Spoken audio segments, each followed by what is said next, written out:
জীবনে মানুষের সবচাইতে বড় ভুল কোনটা জানো বন্ধুরা? সবচাইতে বড় ভুল হলো কোনো মানুষকে স্পেশাল বানানো। কারণ স্পেশাল কষ্টগুলো কিন্তু সেই স্পেশাল মানুষরাই দেয়। সেটা তোমার বেস্ট ফ্রেন্ড হতে পারে, সেটা তোমার যদি তোমার ওয়াইফও হতে পারে, সেটা তোমার হাজব্যান্ডও হতে পারে, এমনকি সন্তানও কিন্তু হতে পারে। বাবা মাও কিন্তু কম যায় না, তবে বাবা মার কথাটা এখানে না বলাই বাহুল্য। তারা যেমন কষ্ট দেবে তেমনি কিন্তু তারাই আবার ভালোবাসবে, কিন্তু অন্যান্য মানুষগুলো ভালোবাসবে কম, কষ্টটাই কিন্তু দেবে বেশি, তাই না বলো? তাহলে আজকে তো নতুন করে একটা সকাল শুরু হয়ে গেল। আজকাল সকাল কিন্তু আমার রান্নাঘর থেকেই শুরু হয়। সকালবেলা মানে তোমরা জানো না বন্ধুরা, আমার আজকে আজকে আমার ঘুম ভেঙেছে 3:47। মানে ওই যে সকালবেলা উঠে রান্না করতে হবে, বাবুকে স্কুলে পাঠাতে হবে, ওর বাবা অফিস যাবে, এই সমস্ত টেনশন নিয়ে আমি ঘুমোই। আর যখন এই সমস্ত টেনশন আমি কেন, তোমরাও যদি কেউ নিয়ে ঘুমাও তাহলে কিন্তু তোমাদেরও কিন্তু আমার মতোই অবস্থা হবে। তো 3:47 ঘুম ভেঙেছে, তখন তো আর ওঠা যায় না। আর তখন যা কিছুই রান্নাবান্না করবো না কেন কিন্তু সব নষ্ট হয়ে যাবে, তাই জন্য গেলাম আবার ঘুমিয়ে। তখন 5টা বাজে সকাল। মা ফোন করেছে, আমি বলে রাখি যে রাত্রেবেলা আমার যদি উঠতে দেরি হয় 4:30 থেকে 5টার যেন ওভার না হয়, আমাকে কিন্তু অবশ্যই ডেকে দিতে হবে, না হলে আমি একদম কুল কিনারা কিচ্ছু পাবো না।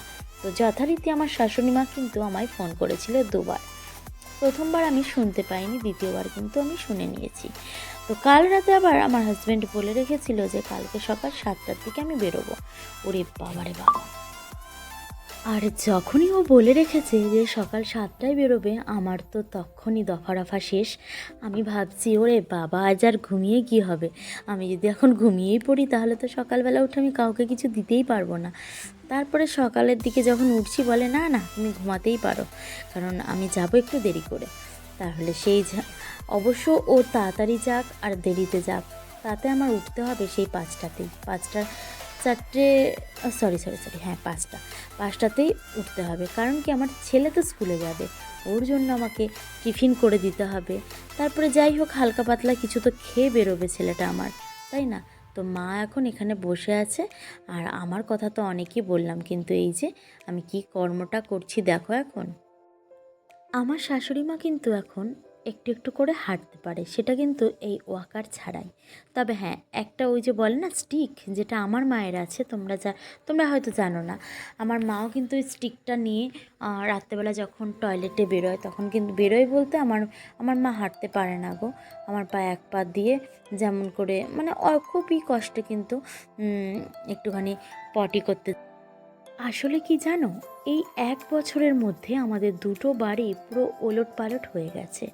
এই রোগ ভোগ কিছুতেই আর সারছে না আমাদের বাড়ি থেকে।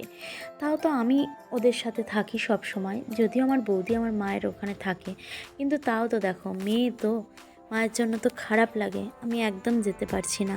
শুধু আমার মায়ের যেহেতু ব্রেন স্ট্রোক হয়েছিল, উনি বুঝতে পারে না যে আমার এই বাড়ির কন্ডিশনটা কী, তাই জন্য কিন্তু আমাকে বারবার বলে তুই তো দুদিনের জন্য আসতে পারতি মামনি, তুই তো দুদিন থেকে চলে যেতেই পারতিস, কিন্তু আমি তো পারছি না যেতে। আমি বলছি মা, আমার শাশুড়ি একটু যদি হাঁটতে পারে তখন আমি অবশ্যই যাব, কিন্তু তখন আবার বলে হ্যাঁ হ্যাঁ তুই আসবি কী করে, তখন বোঝে, কিন্তু বুঝিয়ে দেওয়ার পর আগেই তো আমার মনটা খারাপ হয়ে যায় না। কার না যেতে ইচ্ছা করে বলো মায়ের কাছে, বাবার কাছে, কিন্তু আমার এখন আমি অপারগ। আমার শাশুড়ি মা আরও একটু হাঁটতে পারবে, তারপরে দেখা যাবে। তো দেখো না, তোমাদের সাথে কথা বলতে বলতে আমি কিন্তু আমার গ্যাস ওভেনটাকে ভালো করে মুছে নিচ্ছি। আর গ্যাস ওভেনটা কিন্তু সবসময় তোমরা যারা আমাকে এই মুহূর্তে দেখছো, আমি জানি আমার অনেক দিদিরা দেখে, কিন্তু সবাই তো আর সব কিছু জানে না, তার জন্য বলছি এই ভীম না, এটা যেন কি একটা নিমের একটা কোনো কিছু, এই লিকুইড যে কোনো বাসন মাজার সাবানের যে লিকুইডটা হয় ওইটা দিয়ে যদি তোমরা ওভেনটাকে পরিষ্কার করো, পুরো সুন্দরভাবে পরিষ্কার হয়ে চলে আসে। তো দেখো বাইরের কাজ আমার প্রায় কমপ্লিট, দেখতেই পারলে এতক্ষণ ধরে আমি কী করলাম। তারপরে কিন্তু ঘরটাকেও তো গোছাতে হবে। আচ্ছা, তোমাদের কারোর মনে হয় না 3টে কোলবালিশ দিয়ে করে কি? 3টে কোলবালিশ 3জনের, ওই জন্য আজকে না খুব তাড়াহুড়ো করে কিন্তু কাজগুলো করে নিয়েছি, কারণ আজকে আমাকে যেতে হবে একটা জায়গায়, ওই জন্য যেতে হবে। তাতে কি, কাজ তো কম নেই না। সেই কাজগুলো যদি কমপ্লিট করে না রেখে দিয়ে যাই তাহলে কিন্তু আর হবে না। এই বেলায় তো হবেই না, হতে হতে সেই রাত্রেবেলা। তো রাত্রেবেলা কি আর কে কাজ করে? এই সমস্ত কাজ তো কেউই করতে চায় না, না। আরেকটা কথা কি জানো, আমি যেই কাজটুকু পারি সেই কাজটুকু কিন্তু আমি নিজে নিজে একা করারই চেষ্টা করি। এই একা করতে করতে কিন্তু একটা অভ্যাস আমার খুবই খারাপ হয়ে গেছে, কারোর কাজ তেমন আমার পছন্দই হয় না। তো এইভাবে চলতে থাকলে কিন্তু মানুষ এমনিতেই অসুস্থ হয়ে পড়বে।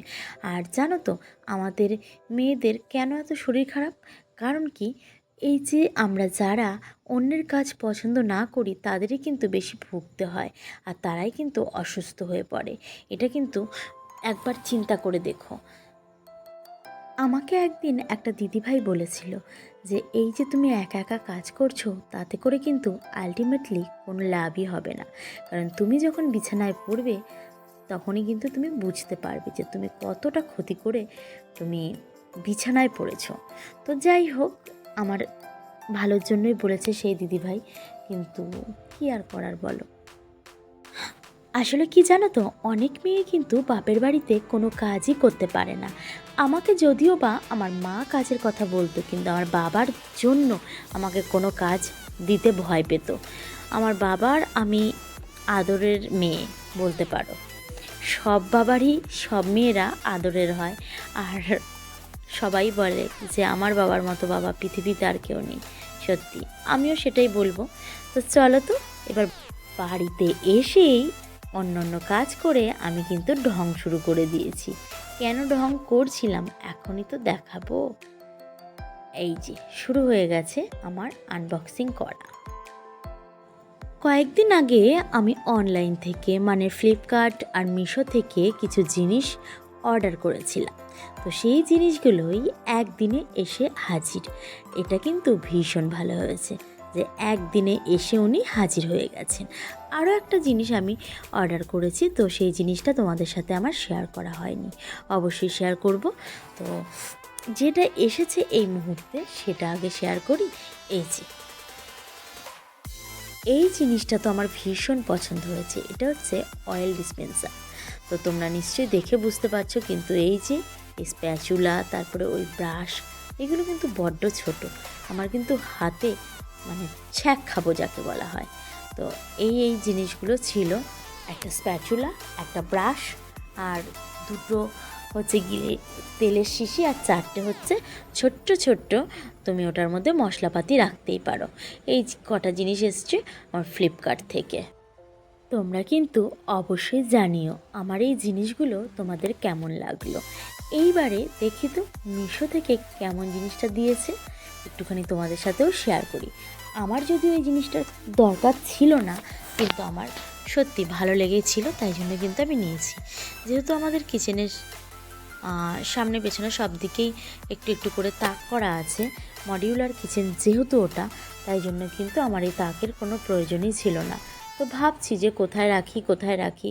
আর আমার আবার জিনিস কিনে রেখে দিয়ে তোমাদেরকে দেখাতে একদম ভালো লাগে না। তো জিনিস কিনেছি যখন তোমাদেরকে দেখাতে তো কোনো ক্ষতি নেই, তোমরাই তো আমার পরিবার, তাই না?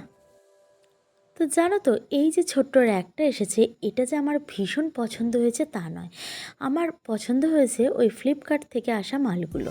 আর এই জিনিসটা আমার মোটেও অত বেশি পছন্দ হয়নি, কিন্তু যেমন ছিল তেমনই এসেছে। কিন্তু আমার ভাবনাটা ছিল একটু অন্যরকম। আমার ভাবনাটা তো আর মিশোর লোকেরা জানে না যে আমি আরেকটু বড় আশা করেছিলাম। তো যাই হোক, এইটা আরেকটু বড় হলে আমার ভালো হতো। তো একদমই ছোট। তো কি বলো তো বন্ধুরা, ছোট হোক কিংবা বড়, এসেছে যখন একদম তো ফেলনা জিনিস হবে না এটা, তাই না?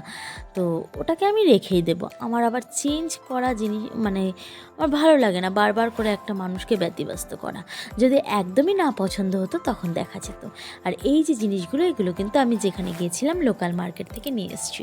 আর খুব সুন্দর, ওই যে আমার হাতের জিনিসটা জানো কোথায় লেখা আছে, মেড ইন বাংলাদেশ। তো খুব ভালো লাগলো। বাংলাদেশে আমার অনেক দিদিরা আছে, তারাও দেখে নাও, এটা কিন্তু RFL-এর আর মেড ইন বাংলাদেশ লেখা আছে। এই জিনিসগুলো কিন্তু আমি কিনে নিয়ে এসেছিলাম আজকে, আমার ভীষণ ভালো লেগেছিল। তো ওই যে দোকানে একটা কাকির সাথে গেছিলাম, আমি বললাম তুমি এখান থেকে চলো তাড়াতাড়ি, আমি আর থাকতেই চাই না। কেমন লাগলো আজকের জিনিসগুলো অবশ্যই কিন্তু আমাকে কমেন্ট করে জানাতে একদম ভুল করো না, ওটাই বলতে চাইছি। এই যে এই জিনিসগুলো, তো জানো তো আমি কিন্তু সন্ধ্যাবেলা এগুলোকে গুছিয়ে ফেলেছিলাম, সাথে ওই তাকটাকেও। তো খারাপ লাগছে না, তখন খুব দুঃখ প্রকাশ করেছিলাম, দূর ভালো লাগছে না, ভালো লাগছিল না বলে। কিন্তু এখন যখন এসে দেখলাম বেশ ভালো লাগছে। এই যে তেলের দুটো জার এনেছি, আর এইভাবে কিন্তু আমি সন্ধ্যেবেলা আমার রান্নার জায়গাটাকে ঠিকঠাক করে নিলাম। এই যে রাত্রেবেলা ওর বাবা এসছে, বাবাকে ডাল তো রয়েছে, একটা ডিম পোচ, পাঁপড় ভাজা, এই সমস্ত করে দেওয়ার পর আমি কিন্তু তোমাদের কাছ থেকে বিদায় নিলাম। টাটা।